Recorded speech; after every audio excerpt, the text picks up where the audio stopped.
Continuously compounded interest. We did simple interest a while ago. We also did compound interest. But what's continuously compounded interest? Any thoughts? What's the difference between simple and compound interest? Let's start there. Make Mrs. Glover proud. Interest on your interest? That's what you meant, right? Interest on your interest. And when is it compounded?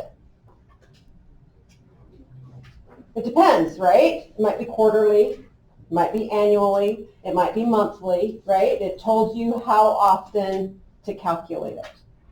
Continuously compounded interest means it's being compounded all the time. It's not at set intervals. And I told you that this guy shows up at the most random times, and here's one of those times. What's its name? Who remembers? Bert. Remember, the name is pronounced not like we want to read it. Euler. Euler's number. All right, so we might as well start filling this out here.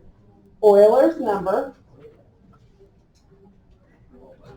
And who has it memorized as far as I do now? Anyone? I'll give you candy if you do. And mark set. Go. You got to beat me.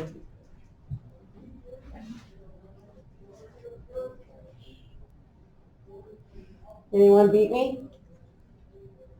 No? Okay. I win. I win the candy. I thought it started with a 7. You thought it what? I thought it started with a 7. Oh no, but you're close. You got the 2.7, right? All right, so there's Euler's number. And then let's go ahead and fill this in while we're here. What do you think the R is for? Rate. T? Time. A? Yeah, amount after time. I don't like that, by the way. They ought to come up with something better. And P. Principal. Right? The amount we invest. I think we're only going to need to do a couple of these, because then I've got more story problems for you. Exponential growth and decay. So these are actually really friendly. You want to have your calculator handy. Unlike me right now, let me hurry and grab it.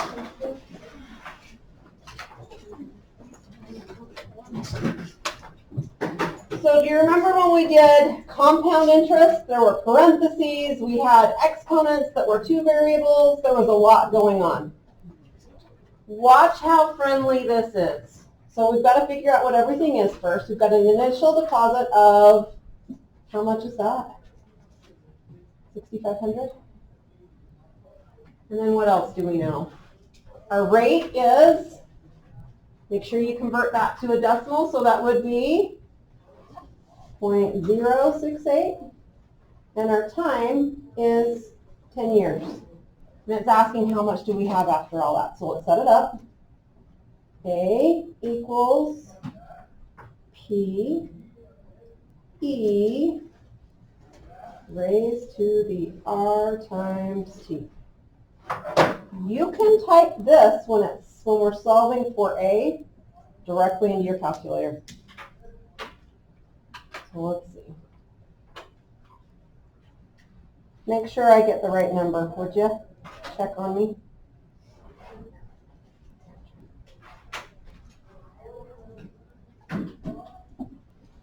First of all, I've got to type the right number. E raised to the 0.068 times 10. What did you guys get? 12,800. Oh, good. All right, so we get 12,830.21. Now, how do I know that I need to round to the nearest hundredth on that? We're talking about money. Good. Thought I'd get ahead of the question when somebody says, what should I round to? What is the principal? Let's see, what is this one? What account will yield the most? Let's go with this one. We're not going to have anything be quite that crazy today. This time it wants to know how much we invest. All right. So our account now has $36,000. My rate is, convert to a decimal, my time is 12. Okay.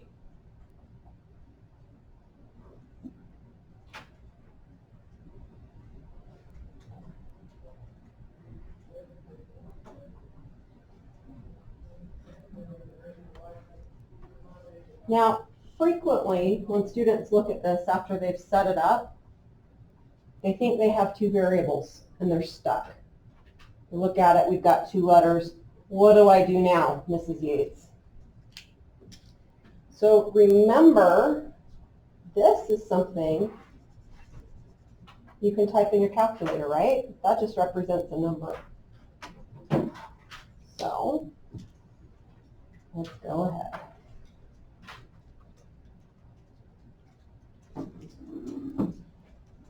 P raised to the 0.41 times 12. 1.6 something or other? Mm-hmm. All right. So 36,000 equals 1.6356. I've told you kind of in passing, but usually when we're going to round these, we go to the fourth decimal spot. Remember when you did a little bit of sine, cosine, and tangent last year? You always went to the fourth decimal spot. Kind of similar with logarithms. Let's see, and that would be p, right? Now do I just need to do some division? Mm-hmm. All right, divided by, I'm just going to grab it so I don't have to retype it. We invested. Wow. I wonder why we just couldn't round it up. $22,010. Oops, that's a decimal. And 49 cents.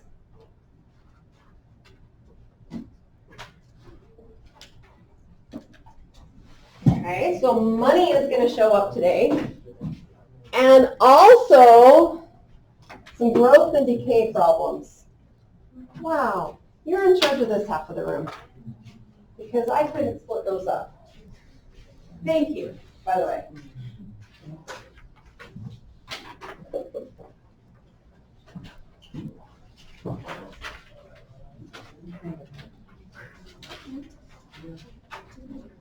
Way to make it easy on me. Good job.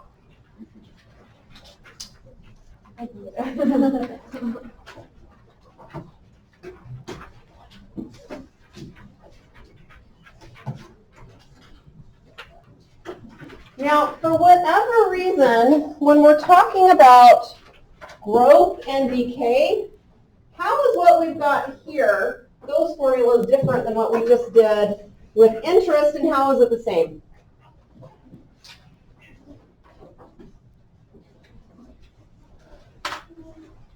Anyone? It's the same equation. It is the same equation. Have we got some different variables, though? Are you representing different things? I do not know why. I really don't know. They call it a K factor in growth and decay, and it's just a fancy name for the rate. Okay, but K will show up, and K is always the rate. T is still time. E is still Euler's number. Y is the amount after time. And A, we'll call it the initial amount. I'll let you get that filled in.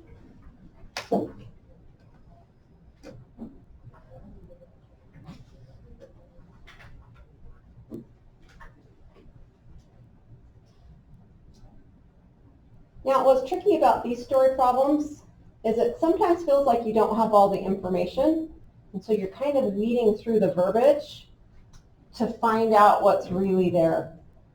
Like in this problem, half is pretty key. Let's see. We also have a time here.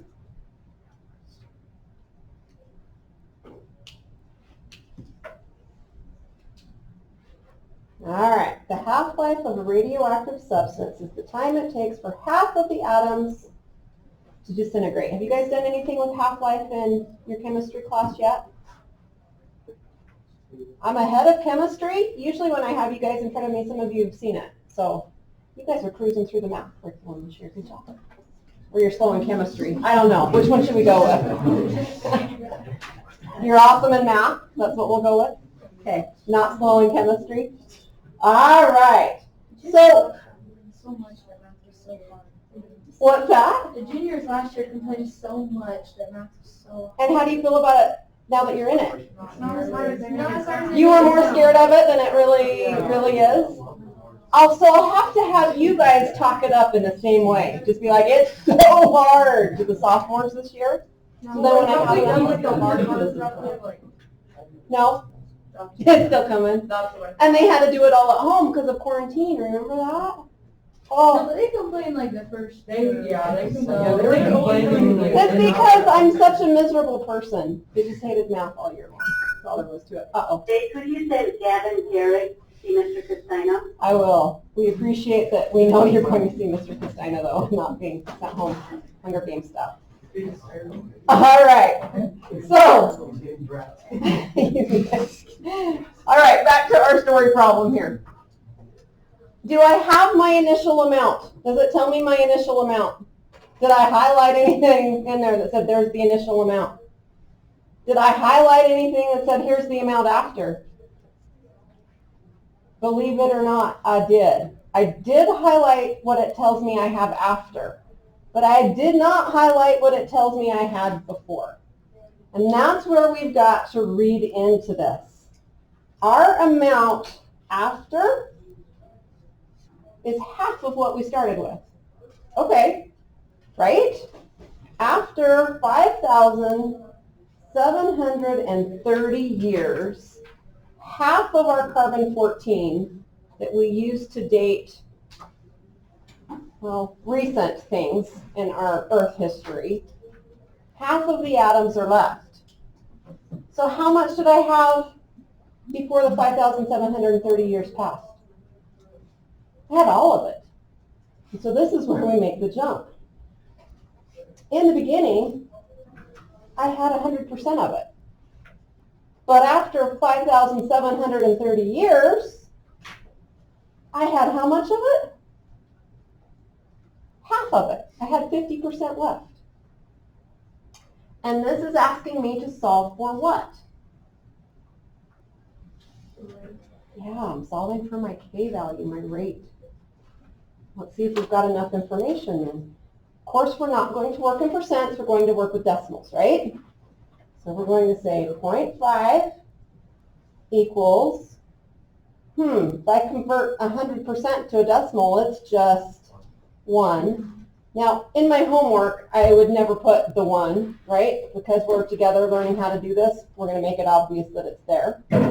E raised to the K T. Divide both sides by 1. Okay, we can do that.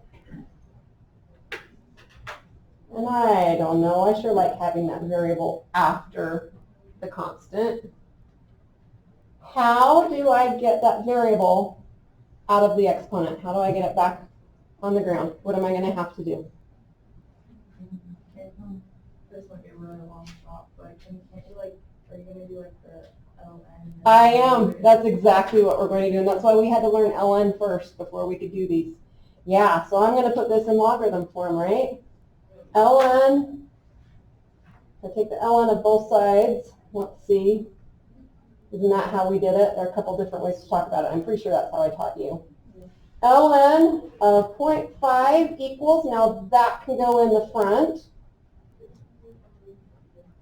And those would cancel each other out, right? Now I've got some calculator work.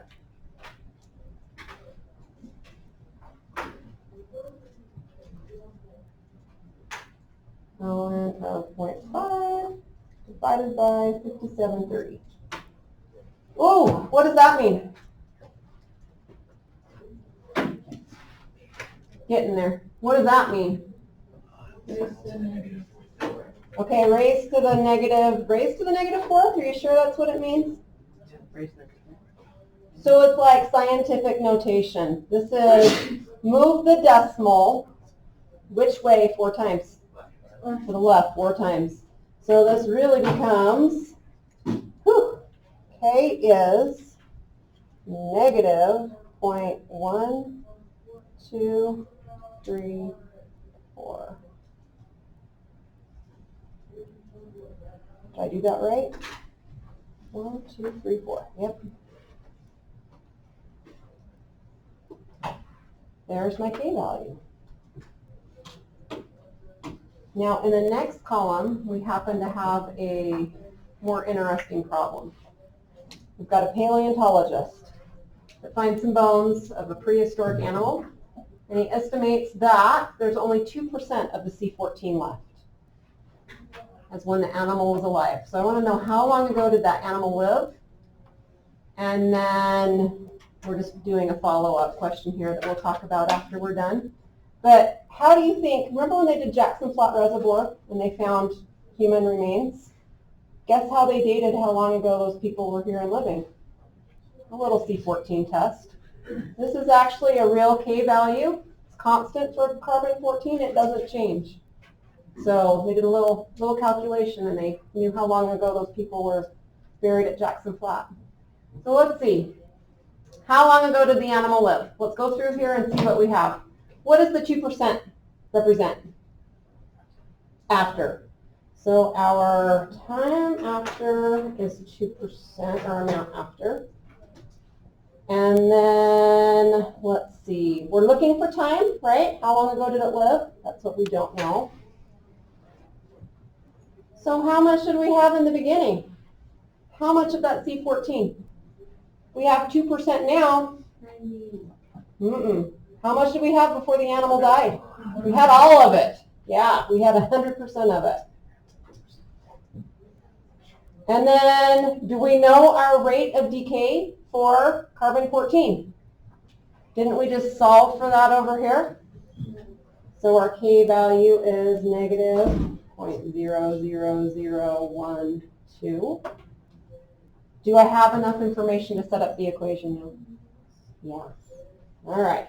We're not going to put in a percent. We're going to put in a decimal, 0.02. Would you guys like me to put the 1 that represents 100% here? We're good?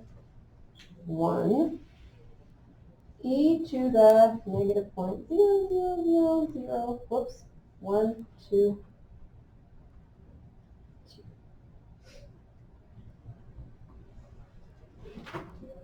What trick are we going to do again? ln of both sides.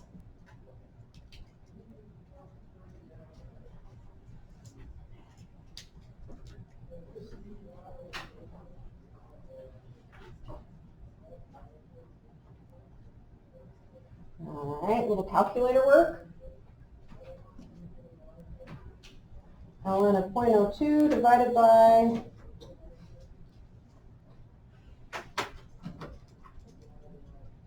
I needed to close my parentheses. Did you guys not make the same mistake I did? ln of 0.02, close your parentheses and then hit divide. I get roughly, I'm even going to put approximately,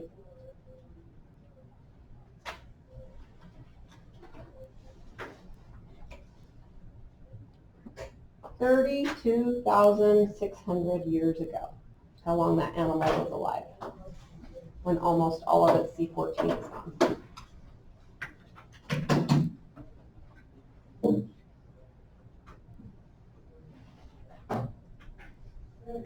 Any questions thus far? We're going to shake it up just a little bit now. Okay, tell me about the population of Utah. What's going on? Mormon.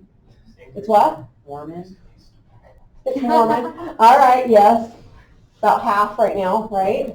But what is happening to our population? Is it increasing? Is it decreasing? It's increasing faster now than it was? Slower than it was? For sure faster. For sure faster. So I'm kind of curious to see what Utah might look like when you guys retire. Okay? Do you kind of like rural Kanab, Utah? I do. I don't know what it might look like in the future, but I do want to see what happens to Utah. I don't know. Well, we'll save Kanab for another day. So let's find the population of Utah. What year will you guys retire? When will you be like 65 years old?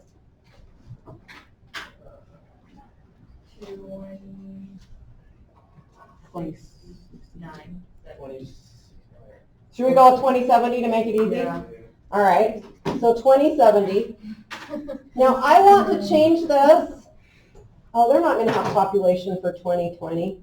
We need to probably find the population for 2010. Go ahead and Google first person to find the population of Utah in 2010. Let me know. 2070, I can't even imagine.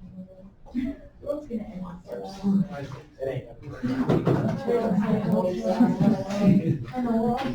Says 2.83 How many? 2.83. 2.83 million. Right back to us. Oh, I messed up, folks. Not really, but just how this was written. I didn't read all the way through the story problem. I do want to know what the population was in 2000 as well. I've got to figure out how fast Utah's been growing in the last 20 years. So give me the population in 2000 as well. We've got to figure out how fast it's growing before we can figure out what it looks like when you guys retire. 2.1 million, 2.2, I guess. We'll go with 2.2 million? Yeah. Okay. All right, so now that I have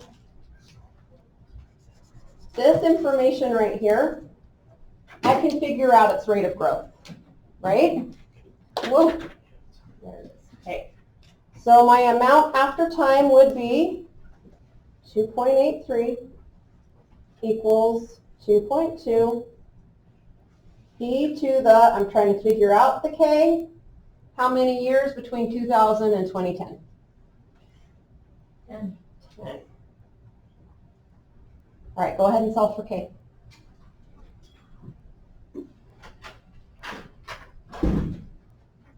Remember, you need to divide first. Divide both sides by 2.2.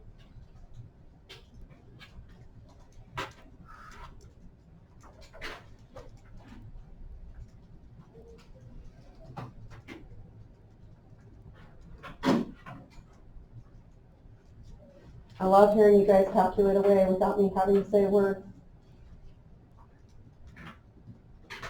Who already has an answer even? Somebody does.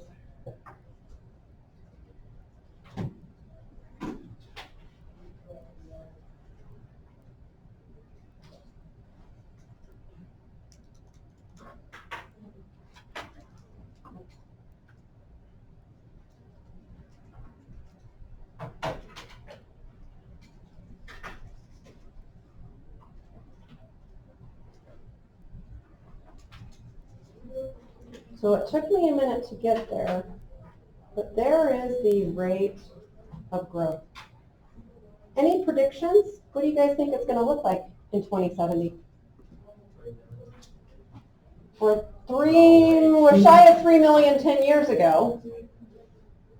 Any thoughts? Say it loud so I can hear. Don't be brave. Tell your neighbor, and then I'll listen. I'll eavesdrop. Tell your neighbor how much you think. Honestly, I hope the population would drop.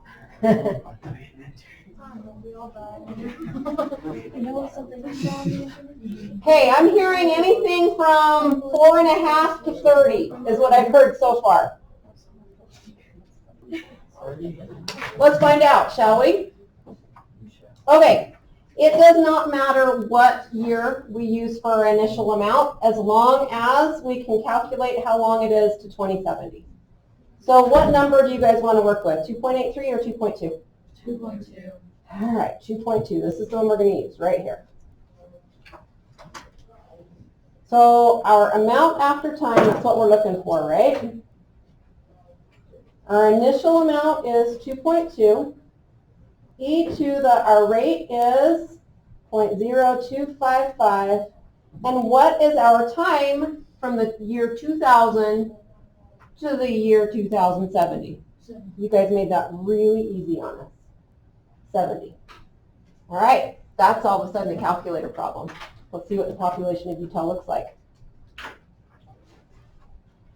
in the year 2070? I wonder if I'll still be alive.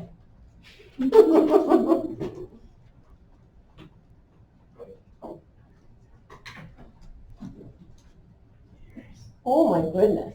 I hope that's not true.